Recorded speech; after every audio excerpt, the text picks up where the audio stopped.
BC రిజర్వేషన్లకు వ్యతిరేకంగా దాఖలైన పిటిషన్లపై స్టే ఇచ్చేందుకు కోర్టు నిరాకరించింది. ఇవాళ కూడా వాదనలు కొనసాగనున్నాయి. ఇప్పటికే విడుదలైన షెడ్యూల్ ప్రకారం ఇవాళ నోటిఫికేషన్ విడుదల కానుంది. మరోవైపు హైకోర్టులో ఇంకా ఏమీ తేలకపోవడంతో నోటిఫికేషన్ రానుండటం, నామినేషన్ల దాఖలకు తక్కువ రోజులే ఉండడంతో పల్లెల్లో టెన్షన్ వాతావరణం నెలకొంది. ఇటు పార్టీలు సైతం తమ అభ్యర్థులను ప్రకటించడం కూడా కత్తి మీద సాములాగా మారే అవకాశం ఉంది. ముందు నామినేషన్లు ఎక్కువ మంది వేసి ఆ తర్వాత పార్టీ బీఫామ్ వచ్చిన వారే లైన్లో ఉండే అవకాశం ఉంది. అయితే కొద్దిమంది రెబల్స్గా నిలబడే ఛాన్స్ ఉండడంతో పల్లె ఫైట్ రసవత్రం కానుంది.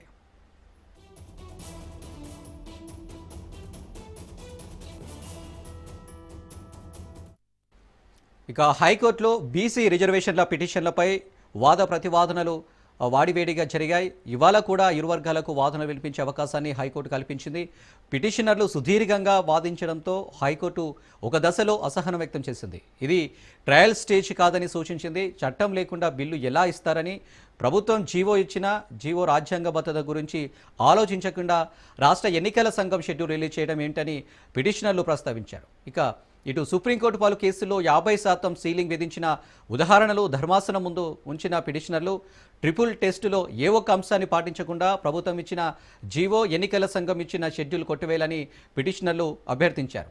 అయితే మరోవైపు ప్రభుత్వం తరపున వాదనలు వినిపించిన సింఘ్వి పిటిషనర్ల వాదనలో పసలేదన్నారు. సుప్రీంకోర్టు తీర్పుల ప్రకారమే ఎంపిరికల్ డేటా ఆధారంగా లెక్కలు తీసి బీసీల రిజర్వేషన్లు పెంచామని తెలిపారు.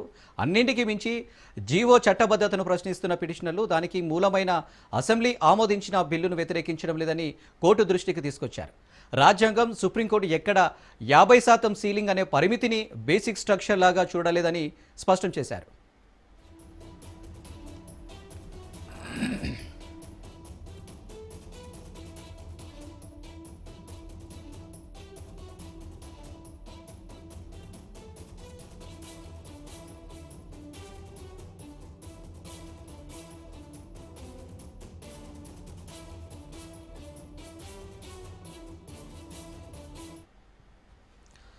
ఇరుపక్షాల వాద ప్రతివాదనలు విన్న హైకోర్టు చీఫ్ జస్టిస్ ధర్మాసనం ప్రభుత్వానికి పలు ప్రశ్నలు సంధించింది. బిల్లులు గవర్నర్ దగ్గర చాలా కాలం నుంచి పెండింగ్లో ఉండటాన్ని అసెంట్గా భావిస్తున్నారా అని సర్కార్ అడ్వకేట్ సింఘ్ని ప్రశ్నించింది. ట్రిపుల్ టెస్ట్ను ఫుల్ఫిల్ చేశారా అని క్వశ్చన్ చేసింది. రాష్ట్రం యూనిటీగా జీవో ఇవ్వడాన్ని ఎలా సమర్థించుకుంటారని ప్రశ్నించింది. డెడికేషన్ కమిషన్ బయటపెట్టి ప్రజల నుంచి అభ్యంతరాలు స్వీకరించారా అని ప్రశ్నించింది. కోర్టు సమయం దగ్గర పడుతుండటంతో ఇరుపక్షాలు వాద ప్రతివాదనలు కొనసాగించే ప్రయత్నం చేయడంతో ధర్మాసనం కేసును ఇవాళకి వాయిదా వేసింది. మధ్యాహ్నం 2:15 కేసు మళ్లీ బెంచ్ ముందుకు రానుంది. అయితే ఇంతలోనే నోటిఫికేషన్ రిలీజ్ చేసేందుకు ఎన్నికల సంఘం రెడీ అవుతోంది.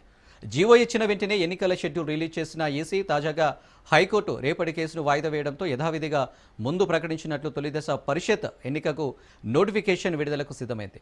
కోర్టులో ఇంకా ఏమీ తేలకపోవడం, ఈసీ నోటిఫికేషన్కు రెడీ అయిపోవడం, నామినేషన్లు 2-3 రోజుల కంటే ఎక్కువ సమయం లేకపోవడంతో పోటీ చేయాలన్న ఆలోచనలో ఉన్న ఆశావాహులు టెన్షన్ పడుతున్నారు.